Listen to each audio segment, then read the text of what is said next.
Oi, eu sou Samira. Oi, eu sou o João. E esse é o podcast da Fazenda Cura, que traz para você as vivências e filosofias de quem vive no meio do mato.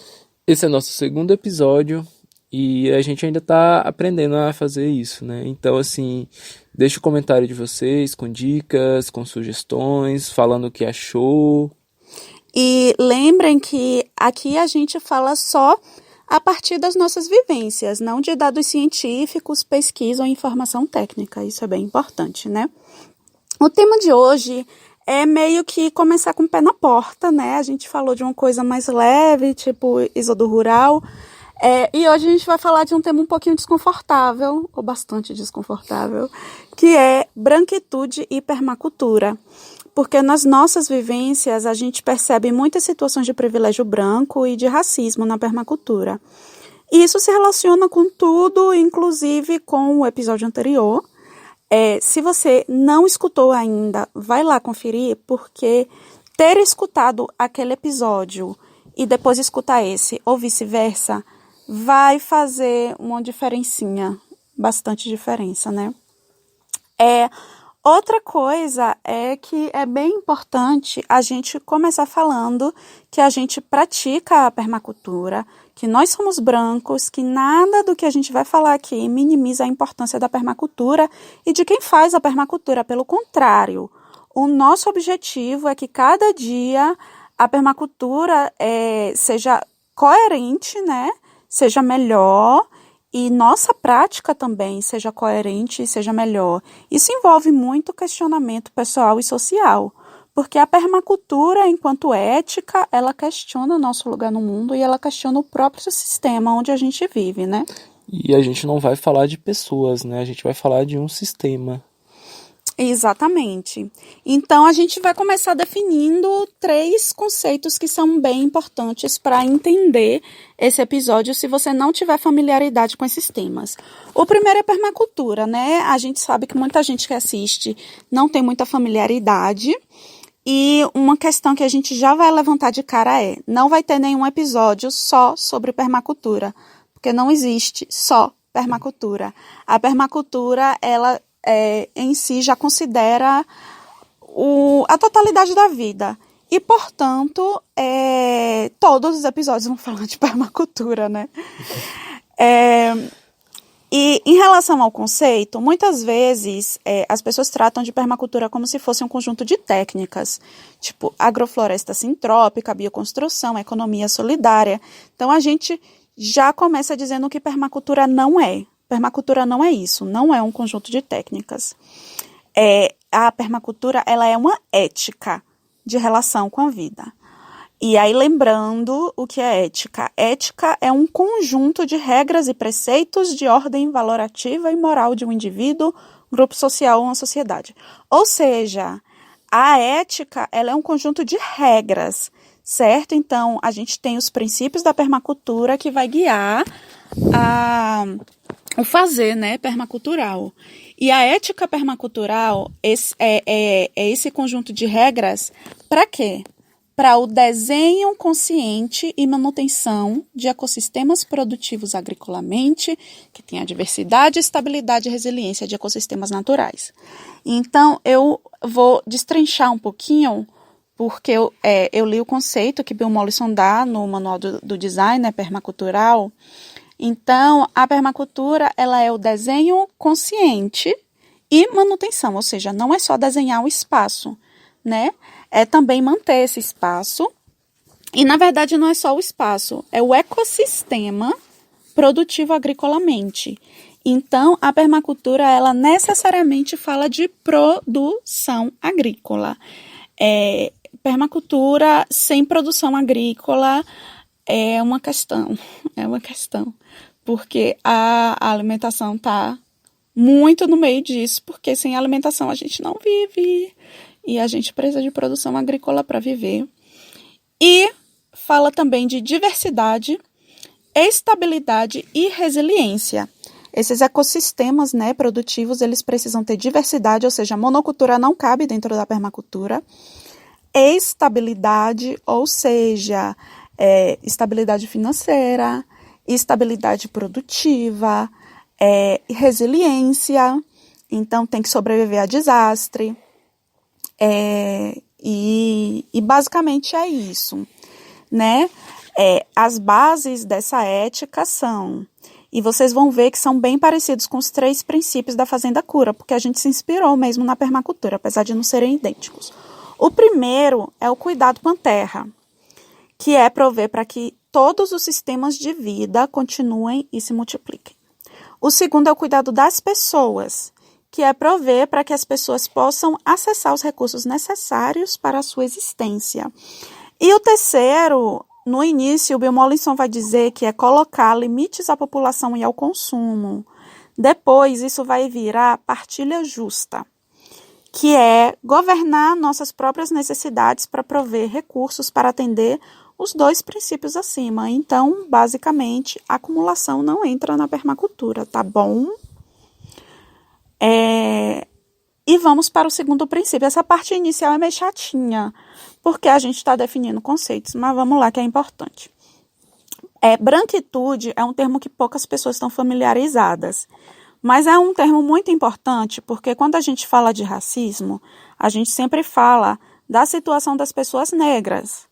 A gente invisibiliza um lado extremamente importante no racismo, que é quem oprime nós, pessoas brancas, né? E a gente precisa falar desse grupo de pessoas que são privilegiadas nesse sistema e que oprimem. Somos racistas. Sim, somos racistas. A gente pode ser antirracista e continuar sendo, né, racista, inconscientemente. Então, a gente precisa falar disso para a gente ter o letramento racial, né? Que é a gente entender quando a gente está sendo racista, para a gente parar de ser racista a partir da consciência, né? E, finalmente, o que é a branquitude? A branquitude é justamente essa posição desse grupo social branco que foi sistematicamente privilegiado em todos os aspectos, né? Recursos materiais, acesso a recursos materiais, econômicos, recursos sociais. E esses privilégios, eles existem hoje, não é uma coisa só exclusivamente derivada do colonialismo e da escravidão, porque a gente continua reproduzindo hoje, né? Então, não estamos falando do passado, que também tem que ser reconhecida. A gente está falando do presente. Somos racistas hoje. E a gente tem que compreender essa desigualdade racial a partir dos nossos privilégios enquanto pessoas brancas. Eu vou dar alguns exemplos que a gente vai entender um pouquinho melhor, mas aí a gente já passa para o terceiro conceito, que é justamente o de privilégios. Do que é que a gente está falando, já que privilégio todo mundo fala hoje em dia. Privilégio, no contexto do racismo, é o receber atributos positivos, né? Sem que a gente faça nada para isso, apenas pela cor de nossa pele. Então, uma pessoa branca, dificilmente vai ser parada em blitz na polícia. Na verdade, nossa relação, sendo pessoas brancas com a polícia, costuma ser uma relação de confiança, né? Ou uma relação que não tenha violência nem agressividade. Então, se tem policiais perto de mim, eu, como pessoa branca, eu tendo a me sentir segura. Não necessariamente é o caso de uma pessoa negra, pelo contrário, né? Então, nosso cabelo não foi, nem provavelmente será, algum tema de discussão ou de, enfim, policiamento social nos nossos trabalhos, na escola onde a gente estudou, na nossa vida social. Então, ninguém nunca disse que meu cabelo é ruim. Pode dizer que meu cabelo está feio, mas ruim, ninguém disse que meu cabelo é ruim. Então, outra questão, a gente está muito mais próximo do padrão estético, né? a gente encaixa com muito mais facilidade no padrão estético. Todas essas situações são situações de privilégio. Por que privilégio? Porque eu não fiz absolutamente nada para ter essas facilidades na vida em relação a um grupo social. O privilégio, ele sempre é em relação a outro grupo social. Então, eu, como mulher branca, tenho diversos privilégios em relação às mulheres negras só por causa da cor de minha pele, né?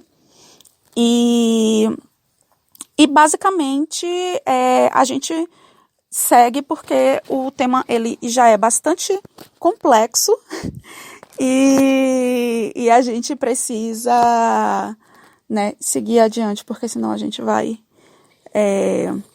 atolar por aqui.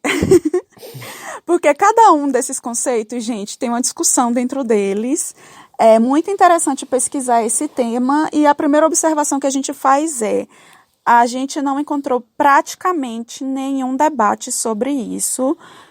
Eu encontrei uns 2 artigos em inglês sobre o tema, que na verdade nem era diretamente sobre o tema. E a gente está falando muito a partir da nossa observação, da nossa vivência, certo? E a nossa grande conclusão, começando pela conclusão para depois explicar ela, é que a permacultura ela é branca demais e colonizada demais. E a gente percebe que isso tem uma série de consequências negativas e uma delas é o fato da permacultura não conseguir chegar a todos os lugares. O alcance da permacultura, né? Onde ela chega. É um alcance muito baixo e por isso que a permacultura ela é vista como branca e de classe média, porque a permacultura é branca e de classe média. É as classes que ela alcança. Exatamente. E por que é a classe que ela alcança? Justamente porque a permacultura ela é feita por pessoas brancas, pensada para pessoas brancas e praticada por pessoas brancas. Com algumas exceções, mas essas exceções elas são tão exceções que elas acabam confirmando a regra. E assim, pegando o gancho do episódio passado, a gente, quando fala de ir morar no campo, de fazer o êxodo urbano, a gente visualiza quem? O quê? Ecovilas. Pessoas brancas, enfim, fazendo coisas que costumam ser feitas por pessoas brancas, tipo, pessoas brancas sendo hippies no meio do mato. Eu tô falando isso com muita tranquilidade, porque eu sou uma pessoa branca sendo hippie no meio do mato. Então, eu tô falando do que eu vivo. Mas, quando se fala em êxodo urbano, quase ninguém fala de morar numa comunidade quilombola, em morar em uma aldeia indígena, em morar em um assentamento sem terra. As pessoas, quando falam de êxodo urbano, visualizam muito esse contexto de ecovila. E por isso que a gente fez o episódio passado muito focado nesse público, porque é o que a gente visualiza mesmo. E tem uma razão de ser, né, que a gente vai falar mais depois. E falando de ecovilas, por que a gente não se identifica, não utiliza o termo ecovila para fazenda cura? Essa é uma das razões. Porque as ecovilas, elas estão muito relacionadas, a origem das ecovilas são um movimento hippie na década de 70, de grupos de pessoas brancas, né, nasceu na Europa, esses grupos de pessoas brancas se reunindo em comunidade. Só que assim, minha referência enquanto brasileira, enquanto latino-americana, de comunidade sustentável, não são as pessoas europeias, eu sinto muito. São comunidades quilombolas, são as comunidades tradicionais do campo, como as comunidades ribeirinhas, fundo de pasto, as comunidades extrativistas em geral, claro, os povos originários. Então, quando você está no Brasil, na América Latina, e o foco de comunidade passa a ser um grupo de pessoas brancas, sendo que foram pessoas brancas quem invadiu, exterminou, estuprou esses grupos, essas comunidades tradicionais, esses povos originários, caramba, sabe? Então, eu falei que ia ser um pouco incômodo, mas é um desabafo muito de dentro do nosso coração, tá bom? E da nossa visão social também, não só do nosso coração. Então, é por isso que a gente não fala, que apesar de ser uma hashtag que tem muito impacto e por isso a gente usa, né? Mas a gente só usa a hashtag porque atrai pessoas e, na verdade, ultimamente a gente nem tem usado. Mas a gente não se considera Ecovila por causa disso, porque não é a nossa referência. Nossas referências são outras. E assim, eu e João reconhecemos o absoluto privilégio que a gente tem nesse processo de êxodo urbano enquanto pessoas brancas. Por quê? Porque a gente... vamos imaginar se a gente fosse negro, né? Será que eu poderia fazer um post, eu poderia tirar fotos e gravar vídeos em que eu tivesse completamente descabelada, desarrumada, João com as roupas doidas dele, eu também, mas vocês veem mais as dele do que a minha, porque normalmente sou eu que estou com a câmera na mão, hahaha. Privilégio.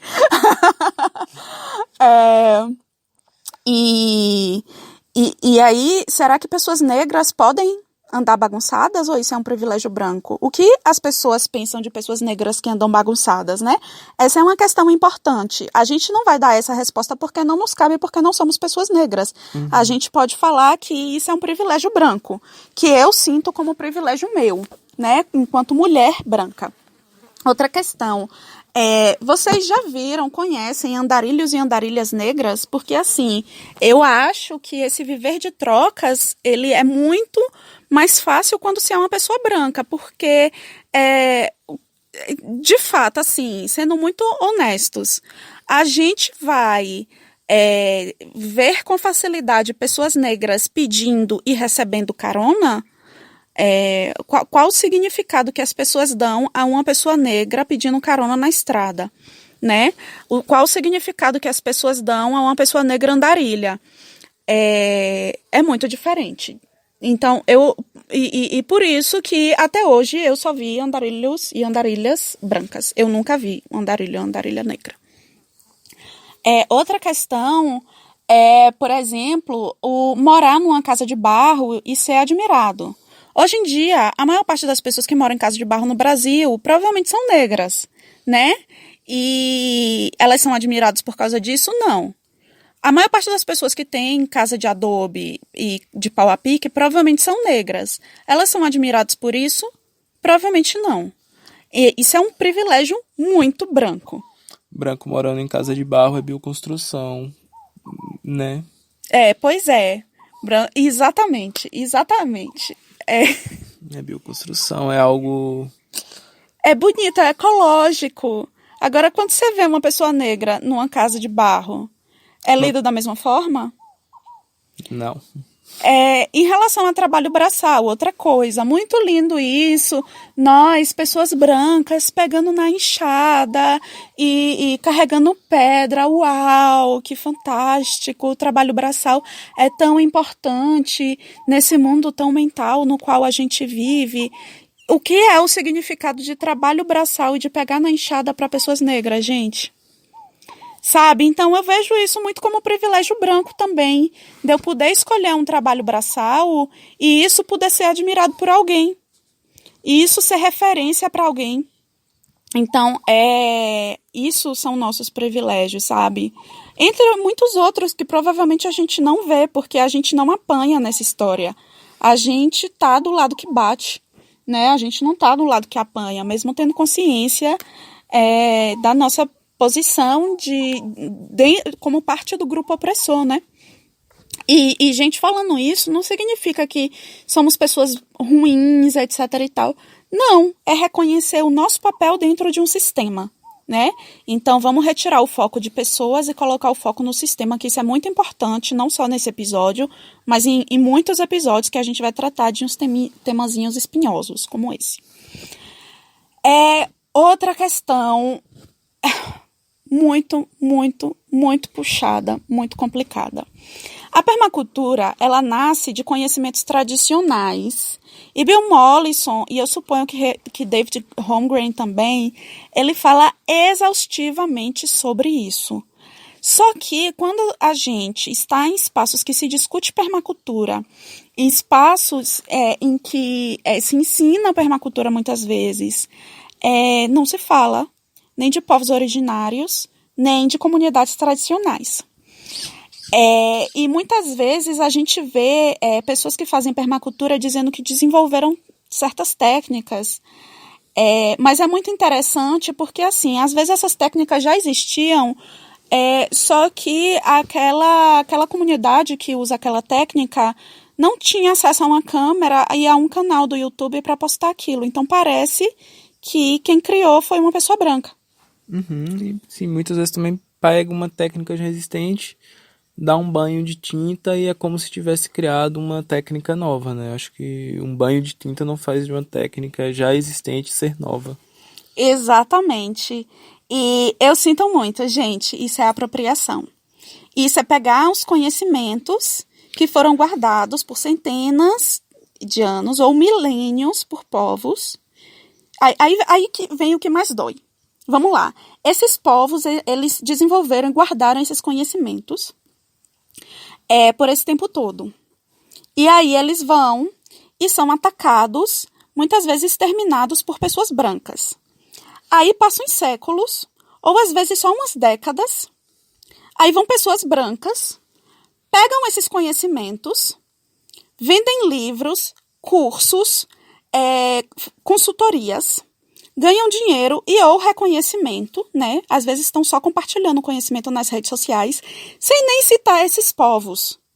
E aí, depois, essa galera vai fazer Ho'oponopono e abraçar árvores pedindo perdão pelos seus ancestrais. É demais pra mim, sabe? Pra mim, permacultura que não fala de povos indígenas e comunidades tradicionais não é permacultura. Porque isso é apropriação de conhecimento. E a permacultura fala do cuidado com as pessoas. Pra mim, é uma incoerência absurda. E real oficial. Vão seguir aí a galera da permacultura. Eu não tô questionando técnica, não. O que eu tô falando gente, isso é uma atitude racista. Isso é uma atitude colonialista. E a gente precisa mudar essas atitudes se a gente quiser ser coerente, né, com a proposta da permacultura, penso eu, né? Outra questão também é que muitas vezes as pessoas dizem, não, mas assim, a gente também está fazendo permacultura aqui, está compartilhando esses conhecimentos com a galera que já não tem acesso a eles e tal. As comunidades se desfizeram ou foram exterminadas, então vou dar vagas sociais. Isso é fantástico, isso é maravilhoso. Mas a gente tem que entender que a permacultura ela é feita para pessoas brancas. O que é que isso significa? Que a forma como esse conhecimento ele é estruturado, esse conhecimento não, os conhecimentos relacionados com permacultura, né? A forma como eles são estruturados e transmitidos são a partir de uma pedagogia ocidentalizada não, colonializada, né? Porque ocidental e oriental são posições, né? No globo terrestre. E vamos falar, a forma como a permacultura ela é transmitida. E inclusive eu falo da nossa própria linguagem. Eu tô fazendo aqui o meia-culpa. Porque a minha cabeça foi estruturada pelo sistema educacional de determinada forma que minha linguagem, eu sei que muitas vezes é inacessível para muita gente, se não para a maior parte da população. Porque eu uso termos técnicos, porque a forma como o raciocínio é construído ainda é muito acadêmico, mesmo eu tendo me afastado cada vez mais da academia. Então, e a permacultura é isso também. Ela é feita por pessoas brancas, tem uma pegada muitas vezes muito técnica, muito acadêmica, que não alcança as comunidades no campo, que não alcançam os grupos que mais precisam dessas técnicas, que geram ecossistemas produtivos resilientes diversos. E eu esqueci o terceiro. Enfim, vocês vão lembrar. Eu estou esquecendo aqui. Mas essa transmissão desses conhecimentos, ela entre as comunidades tradicionais, os povos originários e a população em geral, ela costuma ser muito mais de forma oral ou com uma questão muito mais prática, né? E mesmo que muitas vezes o ensino da permacultura venha com prática, junto com aquela prática vem uma linguagem técnica, vem um monte de slide que fala muito pouco da realidade das pessoas, até porque a permacultura fala... A permacultura que a gente vê hoje em dia, sendo muito divulgada, ela fala muito pouco sobre a vida das pessoas no campo, sobre a vida das pessoas nas periferias das cidades. Então, a gente sabe para quem é essa permacultura, né? E aí, quando a permacultura é acusada de ser branca e de classe média, aí nós, pessoas brancas, dentro da permacultura, tendemos a levantar a mão e dizer, mas a permacultura, ela super pode ser aplicada a outros contextos, é só questão de vontade, sabe? Não é para generalizar. E a gente não está generalizando, e reconhecemos, aplaudimos uma série de iniciativas que tem de popularizar a permacultura. O que a gente está dizendo gente, isso não é regra, isso é exceção. E a gente precisa ser honesto em relação a isso, né? Assim... a gente também tem que enxergar que as pessoas que praticam permacultura têm, sim, privilégio branco desde a origem da própria permacultura. Porque, assim, se os conhecimentos dos povos tradicionais e originários tivessem sido, no caso, dos povos tradicionais e originários da Austrália, se eles tivessem sido compilados e sistematizados por uma pessoa aborígene, teria sido reconhecido da mesma forma pelo mundo? Porque Bill Mollison e David Holmgren... É interessante, gente, porque Bill Mollison, ele sim vem de uma comunidade tradicional de pescadores. Isso é uma informação importante. Mas ele não é aborígene, né? E se ele fosse aborígene, que são os nativos australianos, os povos nativos australianos, ele seria reconhecido da mesma forma, né? E ele foi professor, né? Professor universitário. Então, ele tinha ali credenciais e era branco, né? Que Deus o tenha. E isso tira algum mérito do trabalho dele? Não, mas a gente tem que reconhecer que provavelmente o privilégio branco foi uma peça fundamental no surgimento da permacultura. Outros exemplos, a gente admira muitíssimo o trabalho de Marcia Hanze. Se ela fosse Maria dos Santos, o trabalho dela teria chegado a tanta gente? Se Ernest Goethe, a gente não sabe pronunciar direito, perdoem, tá? Fosse Ernesto da Silva, ele teria criado a agricultura sintrópica e teria difundido no mundo inteiro, ele estaria dando consultorias e cursos no mundo inteiro se ele fosse preto? Se Ana Primavera fosse preta, vocês sabem o quanto a gente admira o trabalho dela, ela teria sido a mãe da agroecologia, né? Então, a gente precisa perceber que o privilégio branco, ele joga um papel fundamental nessa perspectiva Haribo do mundo. Quando eu falo Haribo, eu quero dizer assim, meio riponga, sabe? Isso é muito privilégio branco, poder fazer o que nós, pessoas brancas, fazemos. Gente, tem uma abelha aqui enchendo o saco. Mas tá bom, a gente ama os animaizinhos, mas quando eles estão grudando no seu cabelo e fazendo assim no seu ouvido, é desagradável. Mas como todos os vizinhos, às vezes a gente tem problemas com os vizinhos. Então. E aí a gente levanta o questionamento, né? Praticamente todas as referências da permacultura e da agroecologia são brancas, as pessoas que são referências. E como é que isso pode acontecer, gente? Em um país em que os conhecimentos tradicionais são pretos e indígenas. Em um país em que a monocultura, pensando café, gado, mineração, cana-de-açúcar, tudo vem da Europa. Como é que nossa referência de comunidade sustentável vai ser europeia? Como é que nossa referência de vida sustentável vai ser europeia? Vocês entendem o quanto a permacultura é colonizada da nossa perspectiva? E isso não é, mais uma vez, desmerecendo a permacultura. É só que a gente tem que reconhecer onde está de verdade a nossa coerência e a gente tem que melhorar aquilo que a gente acredita que é bom. A gente se preocupa tanto com a permacultura, a gente ama tanto a permacultura e acredita tanto na permacultura que é por isso que a gente está levantando essas questões, né? Então, outra questão é que, assim, vamos falar de nós dois.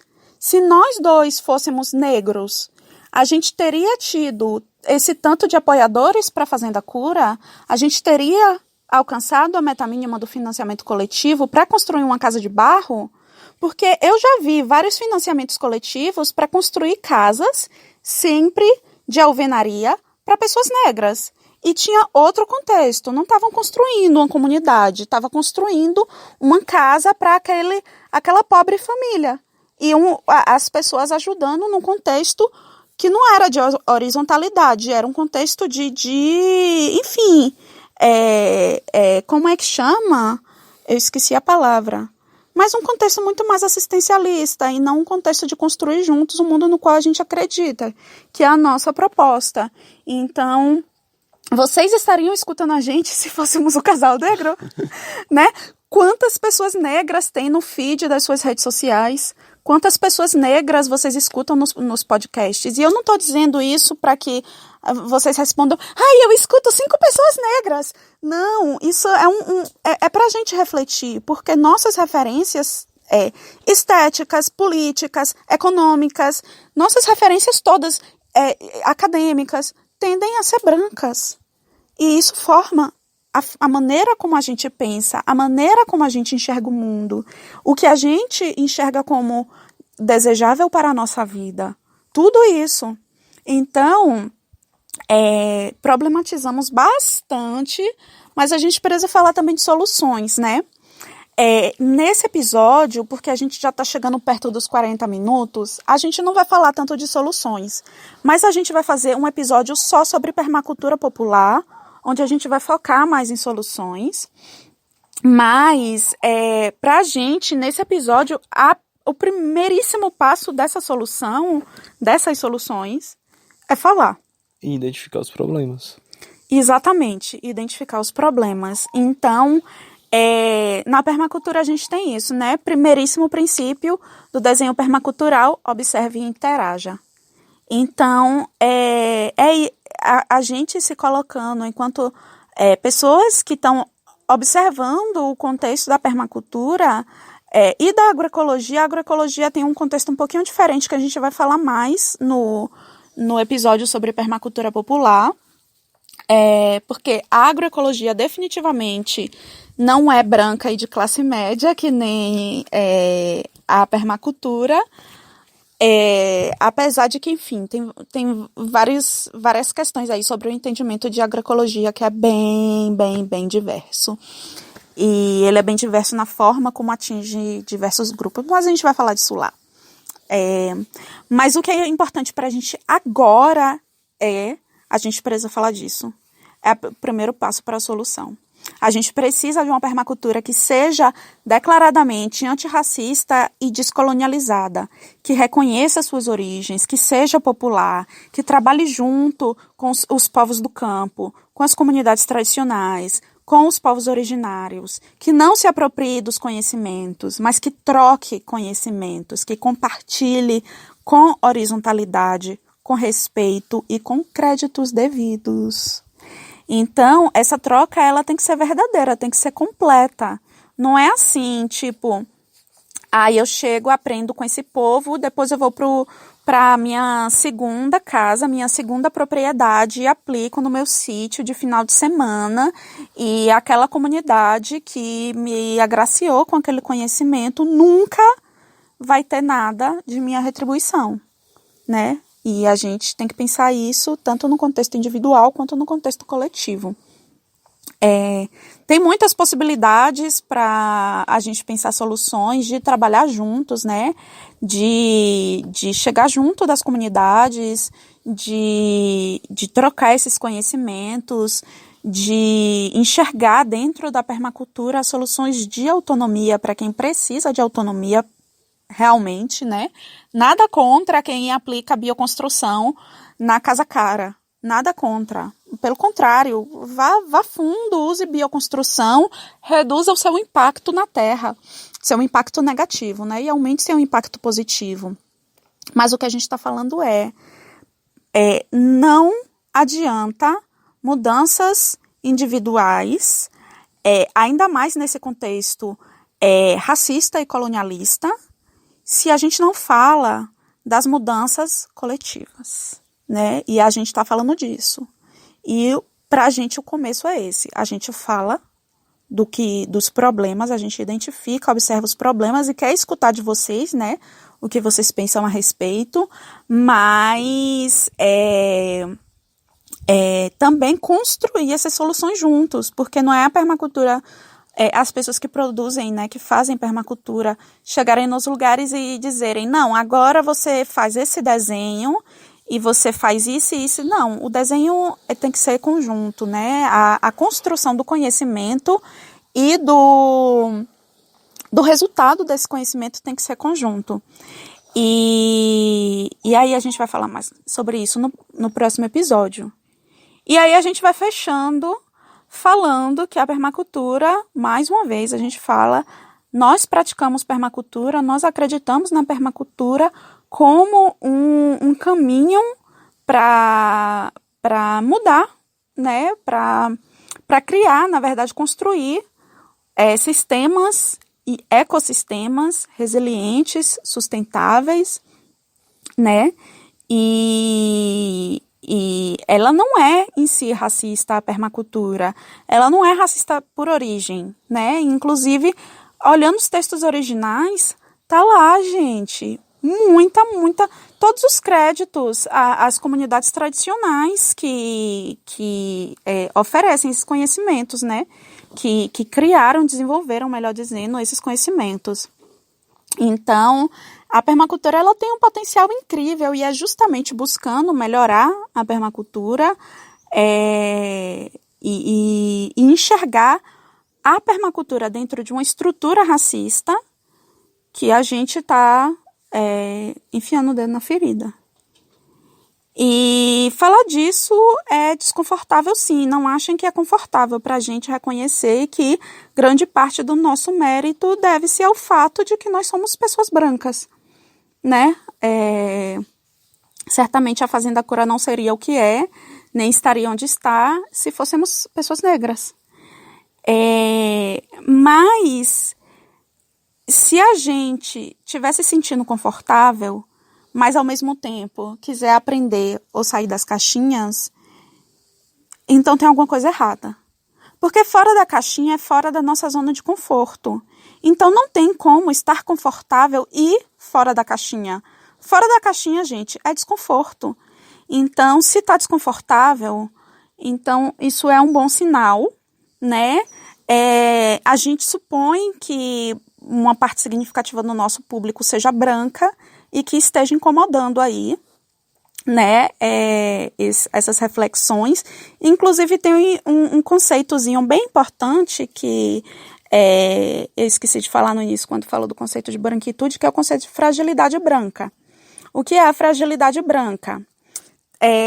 Se você é uma pessoa branca e tá sentindo aí um desconfortozinho, uma vontade de dizer, mas nem todos os brancos, hashtag nem todo branco, ou nem toda branca, se você tá aí sentindo um desconfortozinho de dizer, nem toda pessoa é permacultora branca, e você tá sentindo essa vontade de defender o grupo de pessoas brancas, mesmo diante desse contexto, né, de sociedade racista, isso é a fragilidade branca, né, o conceito de fragilidade branca, que é o conceito que fala dessa necessidade da gente não querer se identificar, desse desconforto de se identificar com algo que é considerado ruim, com racismo, né? A gente não quer se identificar com racismo, porque racismo a gente vê como uma coisa ruim. Só que se a gente não enxerga o nosso privilégio, se a gente não enxerga como a carta da raça muda o jogo nas nossas vidas, inclusive como pessoas brancas, então a gente está perdendo uma parte da história, a gente está perdendo uma parte do contexto e, portanto, a gente está perdendo uma parte da capacidade de mudança que nós temos, enquanto indivíduos e enquanto coletivo. Então, enquanto coletivos de permacultura, enquanto pessoas que acreditam que a permacultura pode ser um movimento, a gente precisa falar disso. E fica aí esse desconforto. João ficou quietinho, mas acho que também eu tenho alguns anos de acúmulo nessa questão de branquitude, né? E também eu tenho esse foco mais, digamos, acadêmico de lidar com esses conceitos. Mas é isso, gente. Quer fechar? Não. Ele preferiu ficar mais quietinho, a gente conversou sobre isso no início, mas tem alguma coisa que você concorde, discorde? Não, concordo. Acho que a gente já tinha conversado antes, concordo com tudo. Então ele assina embaixo. Assina embaixo. E é isso, gente. Foi um episódio menos conversa, talvez mais pesado, até porque fui eu falando sozinha, mas é importante lembrar que é um privilégio branco escolher assuntos leves, porque muitas vezes para as pessoas negras não tem assunto que não seja pesado, né? E é isso. Ficamos por aqui? Acho que sim. Então, um beijo pra vocês. Comentem, avisem pra gente o que vocês acharam dessas reflexões. E até a próxima. Até a próxima. Com mais temas polêmicos. Um pouquinho, é bom. Necessário. A gente vai ter que tirar umas coisas dos nossos coraçõezinhos que estão com a gente, umas reflexões que estão com a gente há um bom tempo. Quem sabe depois de desafogar a gente começa com os temas mais uhul! Será? Mais abraçar árvores. Mais abraçar árvores e tomar suco verde. Mas a gente já toma suco verde. Mas Então, é isso, gente. Tchau, tchau. Um abração pra vocês. até a próxima. Até.